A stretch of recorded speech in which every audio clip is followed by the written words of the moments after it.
اور یہ تو قرآن کہہ رہا ہے، وہ اللہ کا رسول جو ساری امت کے لیے روتا روتا روتا دنیا سے اٹھ گیا، اور ایسا رویا کہ کوئی نبی نہ رویا، ایسا تڑپا کہ کوئی نبی نہ تڑپا، کہ اللہ کو ہزاروں دفعہ تسلیاں دینے کے لیے جبریل بھیجنا پڑا، قرآن بھیجنا پڑا کہ آپ اتنا غم کیوں کرتے ہیں، آپ اتنا کیوں روتے ہیں۔ ایک دفعہ میں نے وہ آیات جمع کی تھی جن میں اللہ تعالیٰ نے اپنے نبی کو تسلی دی ہے، وہ اتنی بن گئی کہ ان کو لکھنا مشکل ہوگا میرے لیے۔ وہ 100 سے زیادہ آیات بنتی ہیں جن میں اللہ تعالیٰ تسلی دے رہا ہے، لعلک باخع نفسک الا یکونوا مؤمنین، لعلک باخع نفسک علی آثارہم ان لم یؤمنوا بهذا الحدیث اسفا فلا تذهب نفسك عليهم حسرات ما انت عليهم بوکیل لست عليهم بمسيطر ما انت عليهم بجبار من كفر فلا يحزنك كفره ولقد نعلم انك يضيق صدرك بما يقولون۔ اس قسم کی آیات جن میں اللہ کہہ رہا ہے میرے حبیب اتنا غم نہ کر، اتنا غم نہ کر، اس قدر غمگین اپنی امت کے لیے۔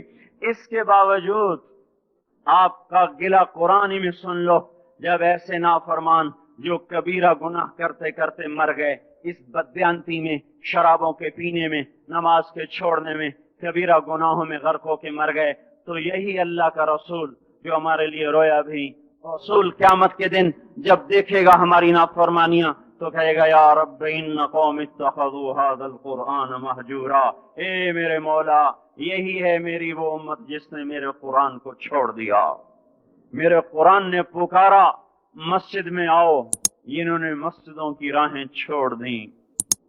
مجھے بتاؤ یہ اتنا مجمع کہاں سے آ گیا ہے؟ یہ اس میں سے 1/3 باہر سے آیا ہوگا، یہ 2/3 تو سارا گلستان کالونی کا ہے۔ ان کے قدم باقی 5 نمازوں میں کیوں نہیں اٹھتے؟ یہ کہاں چلے جاتے ہیں؟ کیا یہ اللہ کی دھرتی پہ 8 دن نہیں رہتے؟ کیا یہ صرف 8ویں دن اللہ کا رزق کھاتے ہیں؟ کیا یہ صرف 8ویں دن اللہ کا پانی پیتے ہیں؟ یہ کہاں چلے جاتے ہیں؟ کیا یہ اللہ کی دھرتی پہ 8 دن نہیں رہتے؟ کیا یہ صرف 8ویں دن اللہ کا رزق کھاتے ہیں؟ کیا یہ صرف 8ویں دن اللہ کا پانی پیتے ہیں؟ کیا یہ صرف 8ویں دن اللہ کی ہوا کے تنو تن اپنے پھیپھڑوں میں لے جاتے ہیں؟ کیا یہ صرف 8ویں دن اللہ کے دیے نور سے دیکھتے ہیں؟ کیا یہ صرف 8ویں دن اپنے کانوں سے سنتے ہیں؟ کیا یہ صرف 8ویں دن اپنے جسم کی نعمتوں سے فائدہ اٹھاتے ہیں؟ کیا یہ صرف 8ویں دن سورج کی روشنی سے نفع اٹھاتے ہیں؟ کیا یہ صرف 8ویں دن تاروں کی جھلملاہٹ سے نفع اٹھاتے ہیں؟ کیا یہ صرف 8ویں دن اپنے بی بچوں کے ساتھ بیٹھتے ہیں؟ اس پتھر دل کو کیا ہوا؟ کیوں نہیں اس کے دروازے پہ دستک پہنچتی؟ یہ کیوں ویران ہو گئے؟ ایسے تو پتھر بھی سخت نہیں۔ عطا اللہ شاہ بخاری کہا کرتے تھے اے ہندوستان والو، تمہیں اتنا قرآن سنایا کہ میں سر کو سناتا تو صبا بن جاتی، میں پتھروں کو سناتا تو موم ہو جاتے، میں دریاؤں کو سناتا تو طوفان تھم جاتے، اور میں موجوں کو سناتا تو ان کی طغیانی رک جاتی۔ پتہ نہیں تم کس مخلوق، کس چیز سے بنے ہو، کس خمیر سے بنے ہو، تمہارے سینوں میں دل نہیں ہے، پتھر ہیں، اور پتھر سے بھی زیادہ کوئی سخت ہے، اشد قسوۃ من الحجارہ، پتھر بھی اللہ کی ہیبت سے لرزتا ہے اور کانپتا ہے، پر تم کون سے انسان ہو، کیسے سینوں میں دل لیے پھرتے ہو کہ 5 دفعہ اتنا بڑا بادشاہ تمہیں پکارے حی علی الصلاۃ، حی علی الصلاۃ۔ ایک تھانے دار پکارے گلستان کالونی کا کہ تمہارا سمن ہے آ جاؤ، تو سر پہ پاؤں رکھ کے بھاگے، ڈی سی پکارے تو کام چھوڑ کے بھاگے، اور تمہارا زمین آسمان کا بادشاہ تمہیں دن میں 5 دفعہ پکارے اور کانوں پہ جوں نہ رہیں گے، اور 8ویں دن مسجد کو آ رہے ہوں۔ کیا 8ویں دن کھانا کھایا ہے؟ کیا آج ہی پانی پیا ہے؟ کیا آج ہی چائے پی ہے؟ یہ ایسی جفا اپنے آپ سے کرتے، شیطان سے کرتے، ملک و مال سے کرتے، اپنی دکانوں سے کرتے، یہ بے وفائی اللہ سے کیوں کی ہوئی ہے؟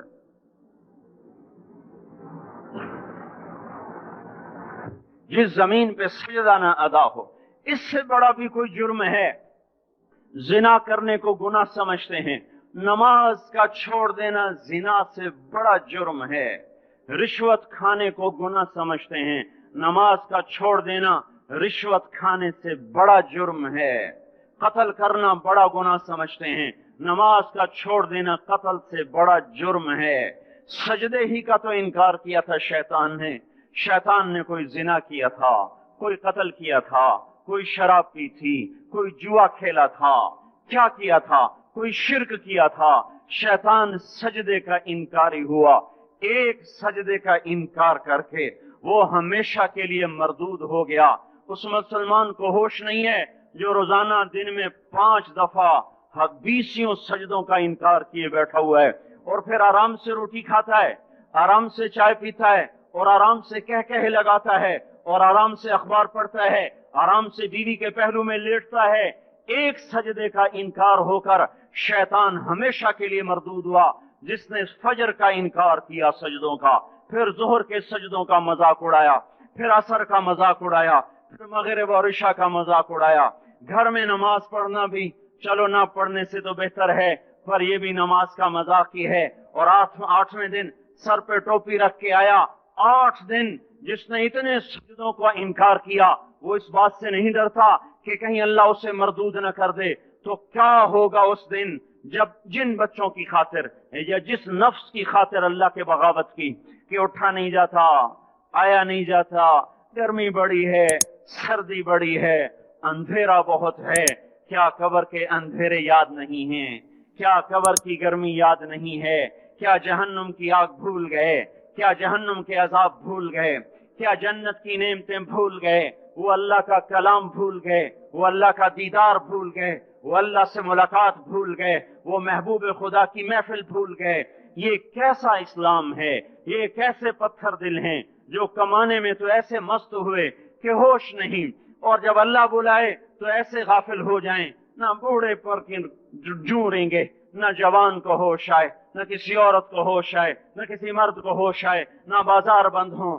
ارے میرے بھائیو، حکومت سے پیسہ بچانے کے لیے ہڑتالیں کی، 20 دن بازار نہ کھولے، نماز کے لیے اگر دکانیں بند کرتے تو آج اللہ تعالیٰ آپ کو ہر ظالم سے باہر نکال دیتا۔ کوئی ظالم نہ آپ کے مال پہ ہاتھ ڈالتا، نہ آپ کی عزت و آبرو پہ ہاتھ ڈالتا۔ دن دہاڑے ڈاکے پڑے، کیوں پڑے؟ کہ ہم باغی ہو گئے، ہم نے اللہ سے بغاوت کر دی۔ کیا جمعے کے دن صرف اللہ بلاتا ہے؟ یہ جمعے میں اتنے کیوں آتے ہیں اور باقی دنوں میں کیوں نہیں آتے؟ یہ کیسی وفا ہے؟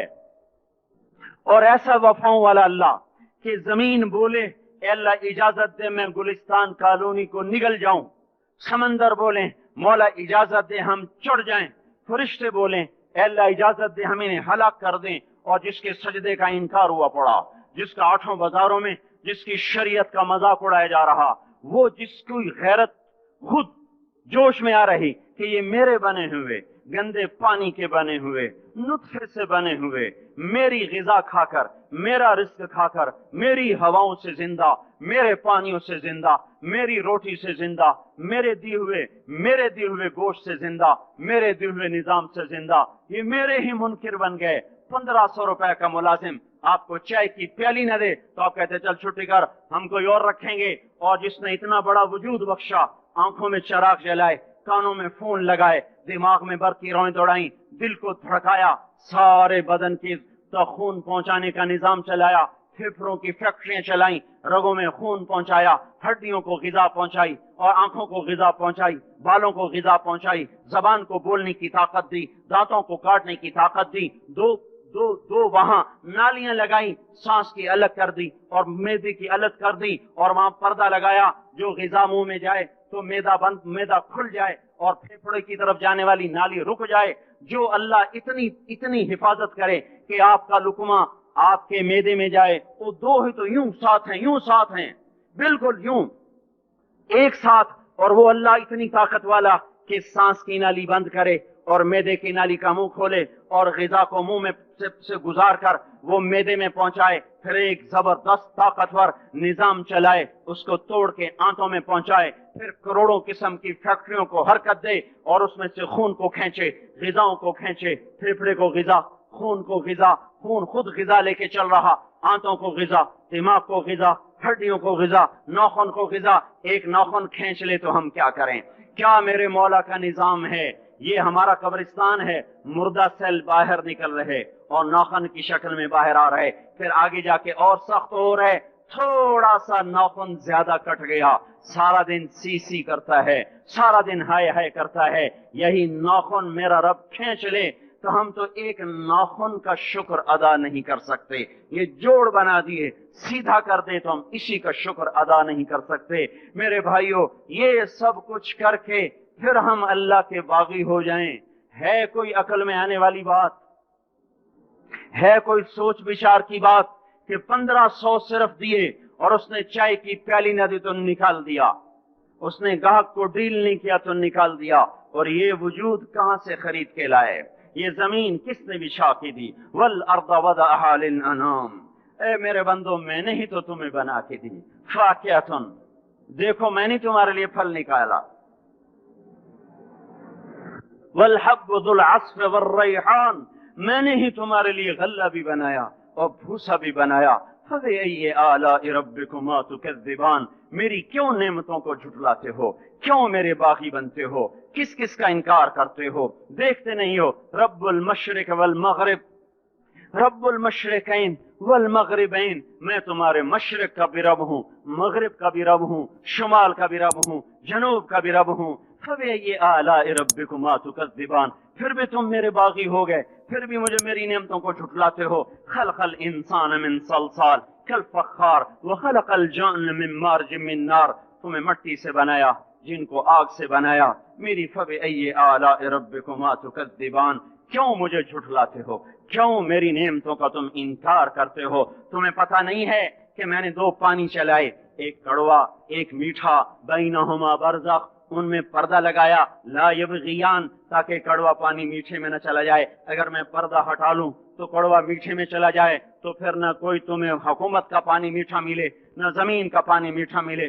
فبأي آلاء ربكما تكذبان، تم دیکھتے نہیں ہو تمہاری کشتیاں میرے اتنے بڑے سمندر میں آرام سے کراچی سے چل کر نیو یارک تک چلی جاتی ہیں، اور میں طوفانوں کو روکتا ہوں، موجوں کی لگام کو لگام دیتا ہوں، پانی کو تھام کے رکھتا ہوں کہ تمہارے تینکوں جیسے جہاز میرے ایسے محیب اور خوفناک سمندروں پر ایک کنارے سے چل کر دوسرے کنارے تک چلے جاتے ہیں۔ فبأي آلاء ربكما تكذبان، تمہیں پتہ نہیں ہے تم سب مر جاؤ گے اور تمہارا رب ہمیشہ باقی رہے گا۔ فبأي آلاء ربكما تكذبان، تمہیں پتہ نہیں ہے کہ ہر روز اس کی شان جدا ہے، كل يوم هو في شأن، فبأي آلاء ربكما تكذبان، نہیں سنتے ہو سنفرغ لكم أيها الثقلان، پھر سن لو میں ان قریب تمہارے لیے حساب کتاب کا نظام چلانے والا ہوں، اور میں ان قریب تمہارے لیے فارغ ہونے والا ہوں۔ فبأي آلاء ربكما تكذبان، کیوں جھٹلاتے ہو؟ کیوں باقی بنتے ہو؟ اے انسان ہوش میں آ، اے جنات ہوش میں آ، تمہیں اپنے رب کے نظام کا پتہ نہیں ہے کہ اس نے جہنم کو بنایا ہوا ہے، اور وہ دن تمہیں یاد نہیں ہے کہ آسمان وردتن کالدہان، اور یرسل علیکما شواظ من نار ونحاس فلا تنتصران، تم میں آگ کی مار، تمہیں پانیوں کی مار، تمہیں جہنم کی مار کوئی بچا سکتا ہے؟ فبأي آلاء ربكما تكذبان، تمہیں پتہ نہیں ہے کہ اس دن مجرمین پہچانے جائیں گے، ان کے چہرے کالے ہوں گے، آنکھیں کیری ہوں گی، ہاتھ بندھے ہوں گے، پاؤں جکڑے ہوں گے، گردن میں توق ہوں گے۔ فبأي آلاء ربكما تكذبان، تمہیں پتہ نہیں میری دوزخ بھڑک رہی ہے اور لپک رہی ہے اور چھپٹ رہی ہے اور پکار رہی ہے، هل من مزید، هل من مزید، اے اللہ اور لے آ، یا اللہ اور لے آ۔ فبأي آلاء ربكما تكذبان، تمہیں کیا ہو گیا؟ تم کیوں میرے باغی ہو گئے؟ تم کیوں جھٹلاتے ہو؟ یہ بھی سن لو وَلِمَنْ خَافَ مَقَامَ رَبِّهِ جَنَّتَانِ، اگر تم مجھ سے ڈر گئے تو تمہارے لیے بڑی عالی شان جنتیں ہیں،